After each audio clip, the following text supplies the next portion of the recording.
Welcome back to Hope and the Truth. I'm Lance Parvin, with me, Billy Calabrese, and this is one of my favorite parts of the show, the news you may not have heard about. I've got an interesting story for you today. It's kind of a compilation piece. I titled it, "The Earth and the Heavens Are Shaking." Now, some of you might have heard the stories I'm going to discuss. It's not because NASA told you anything about them. A few days ago, earlier in October, I believe it was the 26th to be exact, a meteor hit Russia. Now, I find this interesting because a lot of times NASA lately, and there was actually a few different things that were put out recently, where they're talking about meteors that are not going to hit the Earth. I have a simple question. Why are we talking about ones that aren't going to hit us and the ones that are hitting us are not discussed? Now, the interesting part of this is rewind a little bit back to September 27th. And this is another story that people were unaware of.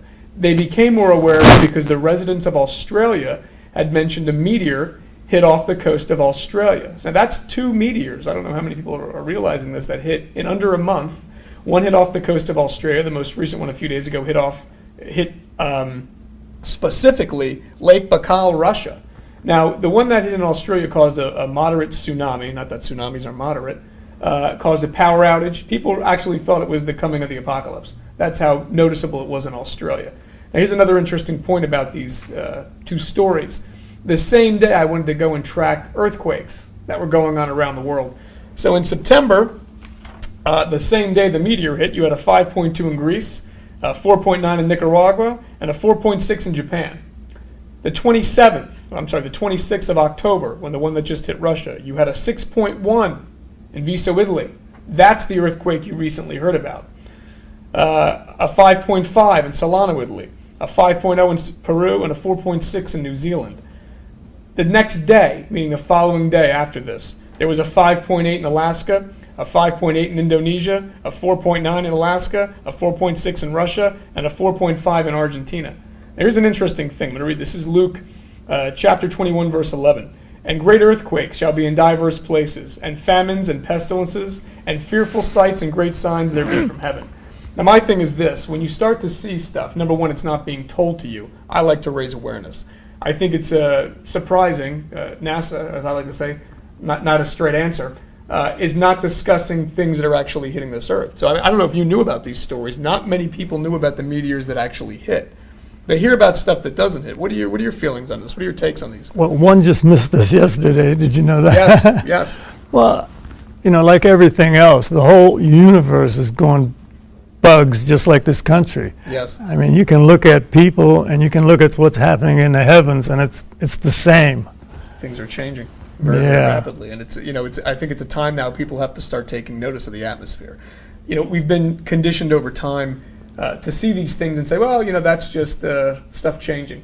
But these are pretty dramatic changes. And I'm going to go a little off the rails here. I'm going to tell you something else that not many people know about because it wasn't discussed anywhere. And as always, I'll post links to these stories. Earlier in October, October 14th to be specific, Earth was hit with a shock wave. What's a shock wave? It's actually an energy thing of plasma that knocked down our electro shields for 3 days, the 14th, the 15th, and 16th. If you were outside, you might have noticed a general increase in fatigue. You might have gotten sick. These are important things that people need to know about. Our atmosphere and the world is changing, not just on Earth. You have other planets that are being affected by this. And people say, well, what's the big deal? Electromagnetic fields go down. How does that affect me? Well, it affects you kind of in two ways. Number one, it's an increase in radiation coming into this environment. Now, people say, well, how can you prove that? Well, if you look at lightning storms lately, you ever see lightning go sideways? I have. That shows an increase in lateral movement of a radioactive isotope in the environment. Number two, We've been having more aurora borealises, and not just in the northern lights. These are now appearing in different colors. If you start to talk to some people that study space, because I'm definitely not, that's not my area of expertise, you'll start to see a changing of colors. This also shows chemical compounds that are coming down lower into the atmosphere. One specifically would be nitrogen. So now that's starting to drop. So these are things that we're starting to see and let people know about. Some things that we want to let people know is skin conditions, breathing conditions, stones coming out of nowhere.